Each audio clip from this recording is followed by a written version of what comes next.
For this week's unit of study, we're going to be working on subtraction.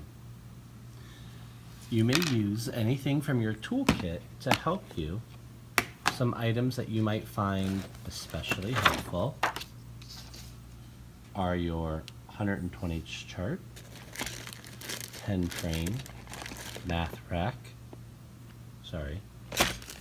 or maybe even your place value rods. You can choose what you use, and you might find one more helpful than another.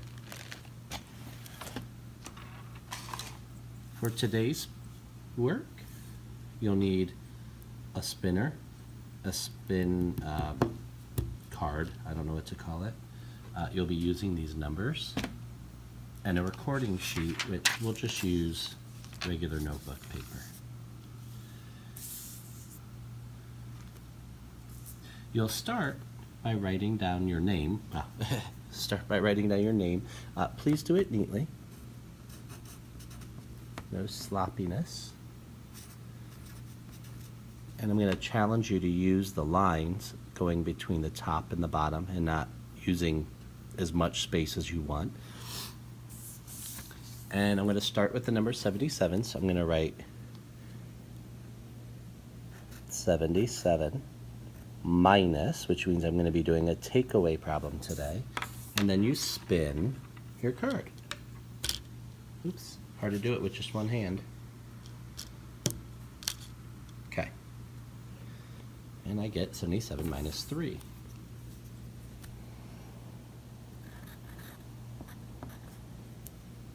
And then it's up to you to solve it. Now, there are lots of strategies that you can do. Let's just talk briefly about a couple of them. One would be to put this number in your head and then to count backwards this many times. So 77, 76, 75, 74. So that's one strategy. Another strategy would be to maybe come over to your place value or your hundredths chart and look at 77 and then go backwards 3 times. 1, 2, 3.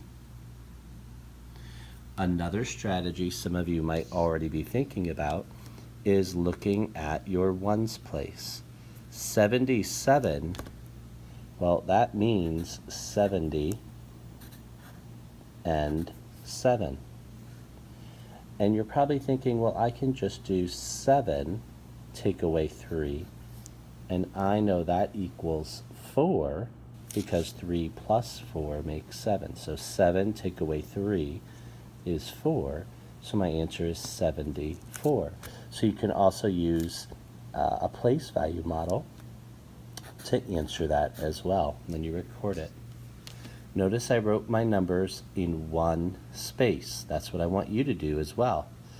If you want to explain like I did, you can of course use the next space. There's no problem with that.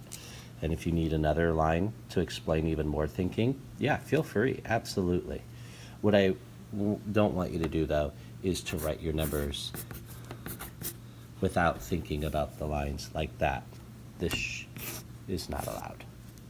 Let's start learning how to write our numbers a little smaller. Okay, once you do one, and I'm not expecting you to get a ton done today, just do what you can do in the 15 minutes, using your time as best you can, and you put it back and you do another. Alright, so that's pretty much the end of the video. If you don't need any more guidance, you can stop watching the video now.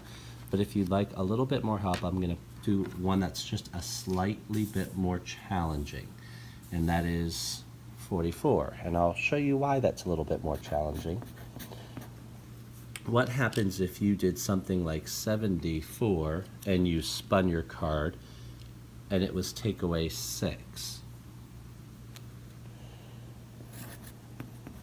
And the reason this becomes more challenging is when you start to count backwards, it's going to go less than 40.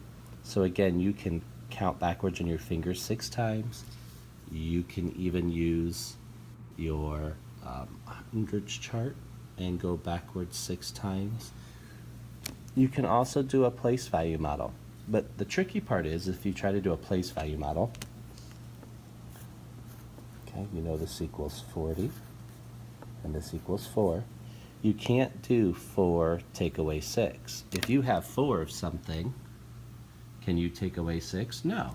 But what I can do is, thinking about my number bonds, is I know that 6 is made up of a 4 and a 2. And the reason I chose 4 and 2 instead of something like 5 and 1 or 3 and 3 is because I want to get down to 40. So I have to go down 4 times. So if I take 4 away from my 6, I am left with 2. So now I have a new problem. 40 take away 2, which is kind of like 10 take away 2, and I know that equals 8. So my answer is 38. And again, that's a fairly tricky process. We'll probably work on that more. We will work on that more in small group, but I wanted to show that to you in case any of you got confused. All right, that's plenty of talking for me. Off you go. Do it on your own.